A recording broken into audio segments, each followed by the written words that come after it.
And just like that, we're at the halfway point of season 8 of the Dana White Contender Series. I'll be breaking down week 5 for you guys here as we have a handful of solid matchups here, some heavy favorites. But as we saw on week 4, underdogs are starting to bark. For the majority of the first 3 weeks, we did see actually pretty much the favorites sweep the board with the exception of 1 or 2 spots. But last week on week 4, we saw 3 underdogs pull off the upset, including a plus 1,000 favorite in Unenis Duspeni. I probably butchered her name, but she knocked out Shannon Clark with a nasty overhand that stiffed Clark for a few minutes. One of the bigger upsets. I had warned people to be wary of playing Clark at that heavy of chalk. And by fight time, I didn't realize that she was getting up to that, minus 2,000 range, which I thought was very unplayable. Shout out to everybody that gave me a shout out for suggesting her opponent to win by knockout at plus 1,600 as a potential head spot. That's what you got to be at least be aware of. If you are betting a chalky favorite, see what the opponent's best path to victory is. And if it's at a good enough number, why not throw a little bit of a hedge just to be on the safe side. But yeah, coming into this week, favorites obviously very strong this week as well. We'll see if they're able to sweep the board as they've been able to do for most of this season. I do quickly want to plug, though, the MMA Fight Archive, which is how I've been able to learn about all of these fighters so I can break them down for you guys. But if you like to do predicting, analyzing, breaking down fights yourself, the MMA Fight Archive is the perfect place to save you a boatload of time, as we have direct links to past fights for all these competitors competing on these upcoming cards. Not just the Contender Series, but we cover 17 different promotions from all over the world. We're fast approaching 4,300 fighter profiles available for you guys to browse through and check out. We have the entire schedule posted for you guys so you can see what's coming up and you can get a head start on future events. We just surpassed the 90 subscriber mark as well. So shout out to everybody that's been supporting through that. But make sure you guys check it out. There's a 7-day free trial to try it out for free so you can see why it is a worthwhile service, especially if you do researching on your own and like to break down fights yourself. That's the best way to do so. Check out the MMA Fight Archive. Leave no stone unturned. All right. 5 fights for Dana White Contender Series, week 5. A ton of good talent here, in my opinion. Some fun fights, some barn burners. So without further ado, let's get right into it. First one up that we got here is in the women's flyweight division between Carini Laframboise coming in at minus 120, going up against Nicole Caliari coming in at minus 110. Laframboise, she was actually scheduled to compete on the last season of the Contender Series, but on fight week, she found out that she was 3 months pregnant. So obviously, she was forced to pull out of that matchup. She was supposed to take on Rain Guerrero, who ended up taking on Diony Barbosa. We know how that fight ended up going. Laframboise has competed mostly for UAE Warriors in recent years. She is 35 years old. She is a BJJ black belt. She's come up on the Montreal scene where she competed for TKO for the first several fights of her career. She went 3-3 to start her career, and most of those fights against solid opponents. Since then, she is 5-1 over her last 6 fights. Her lone defeat coming at the hands of Manon Fiorot, a fight that she stretched way into the 3rd round before Fiorot was able to muster up a TKO and get the finish there. Laframboise, for a BJJ black belt, doesn't have too bad of striking. She does sit down on her shots, has some decent pop as well, but she obviously gets her best work done when she can get fights to the mat. Now, I'm not that impressed with her ability to hold opponents down, as I have seen her often get reversed, but she's very active off of her back, which has allowed her to actually pull off a few triangle choke victories, as well as an armbar off of her back as well. But I don't know how far that's going to take her as she continues to take steps up in competition. Opponents might be able to grind her out from that top position, but it is impressive to see how active she is off of her back. I feel like the weakness in her game would be the striking, which is actually the background of Nicole Caliari, who trains out of the Brazilian scene. She's actually a close training partner of Marina Rodriguez, has cornered her as well. Started off as a Muay Thai specialist, transitioned to MMA when she was only 19 years old. She lost her second fight to Syuri Kondo, who's a Japanese prospect pretty much. She won 3 more fights. ended up coming over to the North American scene, ran into Kay Hansen, who was able to pretty much dummy her on the ground. Although we did see some good submission defense from Caliari through the first 10 minutes of that fight, she ended up getting caught in a very bad position where Hansen was able to get a tap from like a mounted guillotine / neck crank type of submission. Caliari took off 2 years after that matchup, has rebounded with 3 straight victories, finishing the last 2 opponents as well. But you can see the improvements in her game. We know that she is a striker, so you obviously see her throwing combinations, showcasing nasty kicks, but her defensive grappling is improving at a solid rate, and I think that's going to be very important for her in this matchup against Laframboise. I know Laframboise will be more than happy to trade with her on the feet, but I think that will be a mistake for her, especially if this ends up getting extended. I know we'll see Laframboise eventually look to get this fight to the ground. I think she'll struggle to get the fight to the ground, but if she does, I think we've seen good enough defense from Caliari to stay out of too bad of a position, and that once this gets back into the striking realm, or if Caliari wants to get some work from on top, I think her damage-based approach will be a little bit more effective than Laframboise's style. I really thought I was going to lean on the Laframboise side here when I got through her tape, but I have been impressed from the improvements that we've been seeing from Caliari, also considering that she's 8 years younger than her, probably coming into her prime, and has entrenched herself right beside Marina Rodriguez, who's obviously fighting at a very solid level in the UFC. I think we'll see that trait follow Caliari here, and she should be able to batter Laframboise en route to a decision victory. At plus 100, minus 110, not a bad spot to take a shot on her. All right, next up, this might end up going down as fight of the night, as we have Josias Musasa, whose nickname is the KO Wizard, coming in at plus 180, going up against Ottoni Tanzilov, coming in at minus 220. Now, starting off on the Musasa side, he trains out of Congo. He's fought pretty much for Kamaru Usman's promotion that he has down there in Africa. 7 straight wins, 7 straight finishes, finishing every single one of them. Only one of those fights has gotten into the second round. This guy is a ball of energy and explosiveness, and when he starts letting his strikes go, that's where he really starts to have success against his opponents, especially with the power that he's able to land. He's just, like I said, a ball of energy. All of his shots produce a thud. You know, this guy finds the target pretty well. He doesn't often find himself off balance with how much power he throws with, but there are times where you see him a little bit too overzealous, and that leaves openings for his opponents to counter him with cleaner, more technical strikes. And that's what we might see here from Tanzilov, who, in my opinion, is the cleaner striker of the two. But I do see some holes in Tanzilov's game, who is 9-0, but the first 7 fights of his professional career, he was going up against guys that he completely, was way ahead of them, specifically in the striking realm, and he was able to dictate the pace of all of those matchups, finish most of those opponents as well, and that's where we saw him, as a hammer, look very good. But in his last 2 fights, you can see him trying to, or at least kind of questioning himself, not having as the type of swag that we saw earlier in his career, and that's because he's starting to face guys that are actually producing resistance. He got lucky that Dennis' fight finished the way that it did, although the body language from Dennis late in that matchup is can be pointed to when we wonder why the referee decided to stop that fight. But to me, it looked like Dennis was slowly breaking Tanzilov until Tanzilov seemingly broke Dennis's nose, and that caused all those bad reactions from Dennis. But Tanzilov, if he can get that first round knockout, you see him backpedaling a lot, waiting to conserve that energy so that he can explode into another highlight reel kick of some sort, and then rinse and repeat that style. And then in his last fight for OKTAGON, we saw him go up against a wrestler who had some decent control time, but once Tanzilov got back to the feet, we saw him pretty much nullify all that control time with solid damage of his own. The second round, Tanzilov was actually able to turn the tables and get a takedown of his own, and he doesn't seem super threatening from that top position. To me, it looked like he was just trying to conserve his energy, try to chip away at his opponent, stay busy enough from that top position, but no intention in terms of trying to pass guard or get to a finishing position. To me, it looked like he was slowing down. It looked like to me that he was gassing a little bit, but he was lucky that he could control his opponents without too much resistance from that bottom position. Now, in this fight against Musasa, both these guys are going to be looking to implement their striking heavy style early on in this matchup, both looking for a highlight reel finish so that they can get signed to the UFC.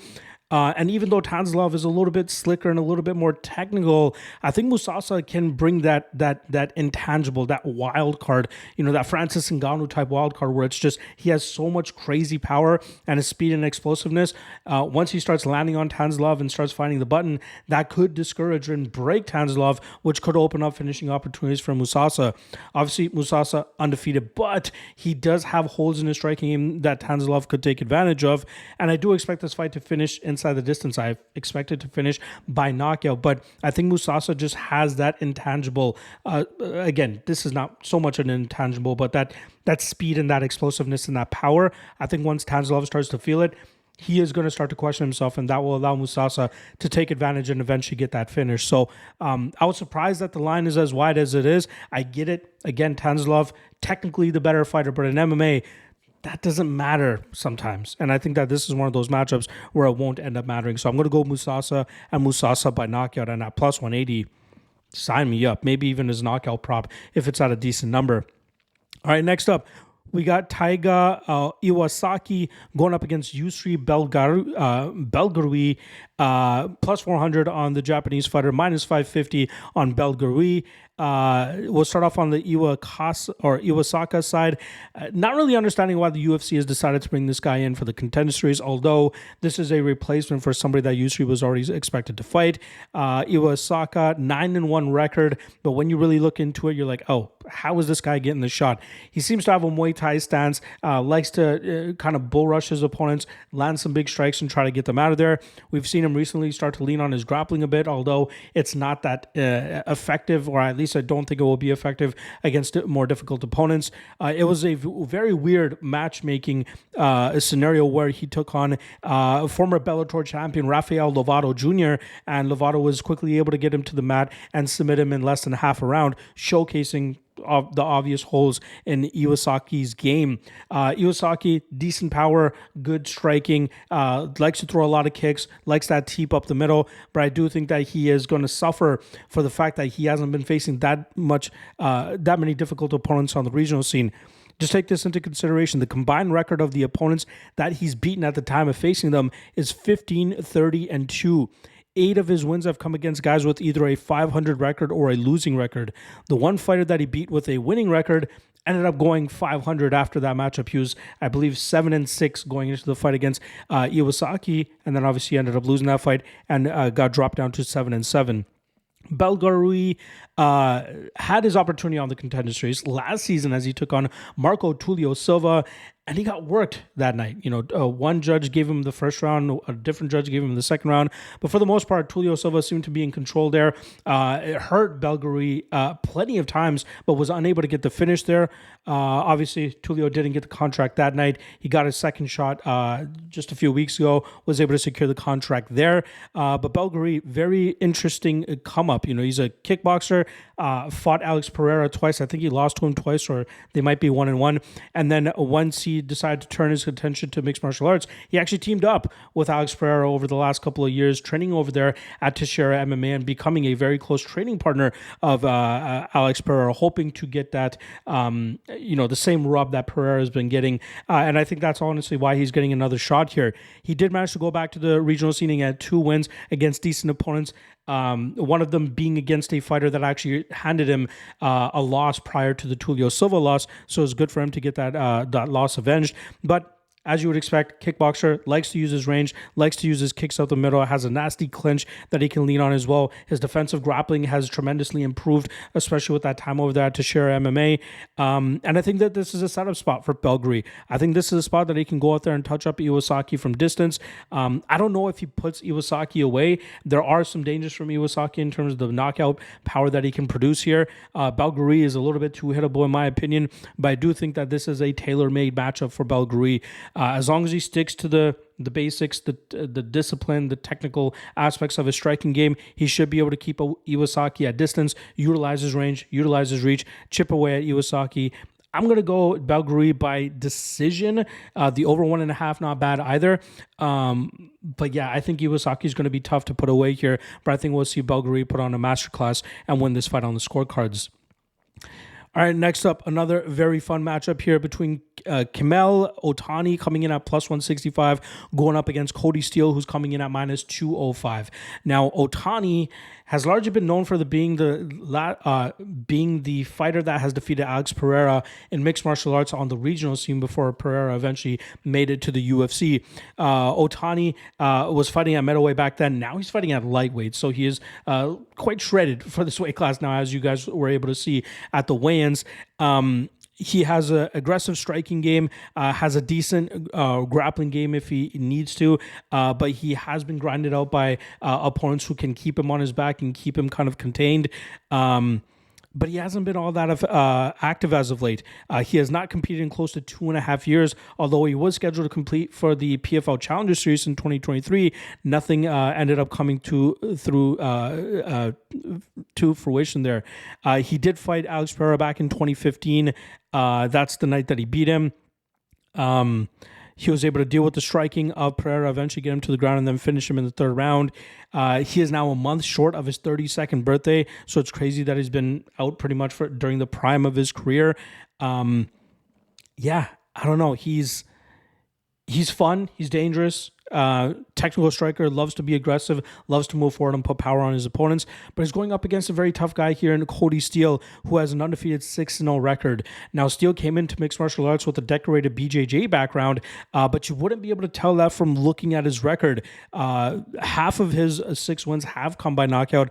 Add another 2 from the amateur days that have come by knockout as well, and you can see how much more comfortable he is getting in the striking realm with the power and explosiveness that he brings to the table. He's been able to utilize that striking style to blend his takedowns very well behind it and try to get his grappling going. But if he's not effective there, he's not a guy that's going to go for desperation takedowns and look to just, grapple fuck his opponents. He does a good job of timing his strikes and looking for openings that he can explode on and try to hurt his opponents and try to finish them. He's been taking steady steps up in competition as well with Fury FC, and he's been looking better every single time. His cardio looks great for a guy that's as jacked as he is and somebody that utilizes the work rate that he does as well. So I completely understand why he's the favorite here. Ottoni may have more experience than Steele, but I think Steele's experience in the jiu-jitsu realm now, coupled with his pro MMA experience, has gotten him ready for this opportunity, and I think that Steele can pretty much win this fight in any spot that he wants. I think Ottoni, he's going to be dialed in, he's going to be locked in. He might be looking for a knockout of his own, but I think he's going to be surprised at the power that's coming back his way, but not to mention also the grappling that's going to be coming his way. So I do like Steele here. I don't mind the minus 200 chalk on him. I think that we'll see him mix his striking and his grappling together. I can't really pick a submission or KO prop here. He could easily ground and pound Ottoni if he wants, maybe land a big shot on the feet and finish him that way, or eventually just find the back and find a rear naked choke as well. But I do like Steele. I think this is the perfect time and perfect opponent for him to show out on the Contender Series and eventually get his call up to the UFC. All right, main event, light heavyweight division, where we got Navajo Stirling coming in at minus 260, going up against Philip Latu, who comes in at plus 200. Now, Stirling is a training partner of Israel Adesanya, training out of the famed City Kickboxing crew. He is a 2-time kickboxing world champion, pretty much finished all but one of his pro victories. That was his first fight with that. Ended up going to a decision, but he showed that he can go into deeper waters and still be effective with his kickboxing style. He's very good in terms of utilizing the body kick, mixing up combinations, managing his range and distance, and battering his opponents from that range as well.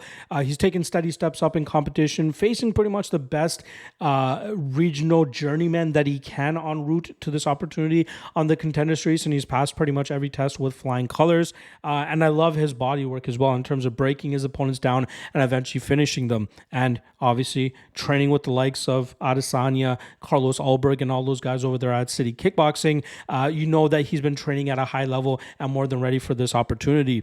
Now, I really thought that the UFC and the Contender Series matchmakers were going to give him a bit of a layup here so that he can make it to the UFC with ease, but Philip Latu has a K1 background as well, solid striking, very good combination striking as well. His lone defeat coming against a very strong wrestler who was able to put him through the grind and eventually finish him in the second round. But since then, Latu has been looking very good, and finishing some decent opposition on the regional scene. Good body work, good body kicks, good leg kicks as well, good combination striking, has some stinging power.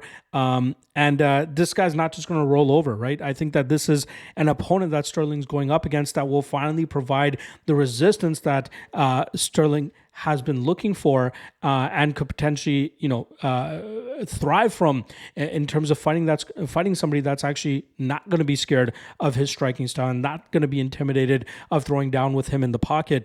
Latu will try to take that confidence away from him and try to get a finish of his own, or at least try to get a victory in any way that he can. But I expect the majority of this fight to take place in the striking realm, and I still have to believe that Stirling's background will likely end up being too much here for Latu. Latu will make this a little bit tougher than it should be, in my opinion, but I do think that Stirling still ends up coming out on the winning end here. The line a little bit too wide for my liking because I think there's just that city kickboxing tax on Stirling, hence why he's up at minus 260. People know about his relation with Adesanya, and that's why they're giving him the love, but Latu could surprise some people. I'm still going to go with Stirling here. Not enough meat on the bone of the Latu underdog line for me to actually take a bite there. I'm going to go Stirling. I'm going to go Stirling by decision. Possible that he can win by knockout. Obviously, the incentive of getting a highlight reel knockout could play out in that knockout prop favor. But Latu will make this competitive, and I think that we'll see Stirling still edge him in most rounds and end up winning this fight on the scorecards. There you guys go. Contender Series Week 5 broken down for you guys. I'll be back tomorrow for the UFC 306 Noche UFC breakdown for you guys. We also have Bellator going down this week, which I'll drop a breakdown for probably on Thursday. And then we have LFA and KSW going down this week. LFA I'll be breaking down strictly on the Lock of the Night Patreon page. KSW 98, I will do a Lock of the Night bonus episode, MMA Lockcast bonus episode for you guys. So stay tuned for that. I promised somebody in the comment section a couple weeks back that I'll do a KSW breakdown for them. So stay tuned for that. And then obviously UFC 306 content dropping all week. Got you guys covered, as I always do. Appreciate the love. Appreciate the support. Good luck on the Contender Series, and I'll see you guys again tomorrow for the UFC 306 breakdowns. Peace.